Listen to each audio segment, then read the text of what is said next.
Peter, handa ka na ba? Halika na dito. Anong iyong karanasan sa lugar ng Pangasinan? O 2 minuto pa ba? O sige na. O halika na. Purihin niyo ang Panginoon! Nag-aalangan pa ako kasi ang city ko ay lagi lagi absent. Kaya ang city ko ay nag-aalangan kung papayag. Sabi ko, ma'am, absent ako ng araw ng Friday. Sabi niya sa akin, huwag daw. Kasi lagi daw absent sa'yo. Kung wala kang magagawa, kailangan kong sundin ang Panginoon. Lagi ko sinasabi sa kanya, sabi niya, bahala ka. Kaya ayun. Tapos, natuloy naman. At yun nga,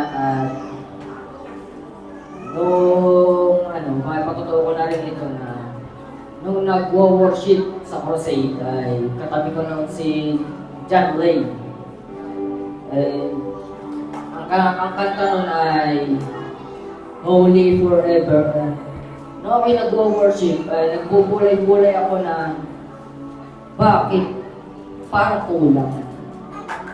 Bakit ako lang ang nandito?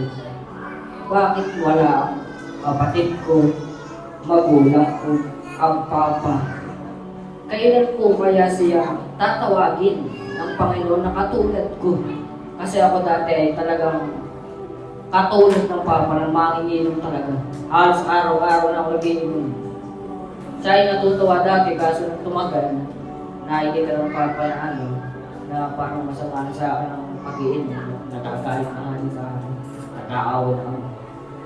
Kaya sa iyo, sabi ko, kailan ko po kaya tatawagin ang pamilya ko na katulad ng pagtawag mo sa akin. At sa pagpupuli-puli ko po kayo habang kumakanta, nag-worship, ay hindi ko po alam kung ako po yung kinalibit na ni Day. Kasi nakapikit po ako na naluluha na. Ako po pala ay umiikot na, nakaharap na ako kay Day. Pag-umulat ko, nakaharap na ako kay Day. Umayos lang ako marap ulit sa At yun naman pong sa pagsayaw, sa may naman po yun. Ito pong si Leia ay maligali. Hindi ako, kilala po kasi ako ni Pastor Carla. Kasi po, pag pumunta ako sa bangad, nakilala na. Itong si Leia, kinatawag yun ni AJ. Ayoko lumingon kasi natin sa Pastor Carla. Pagling kong kasi, Pedro! Pagling ko, kulang ako mga lalaki. Sumayo ka! Kaya pagpunta ko, wala na. Na sa'yo na. May bitaw naman, may bitaw.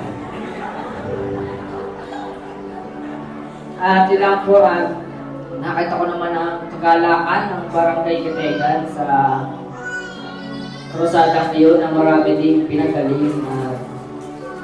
Yun lang.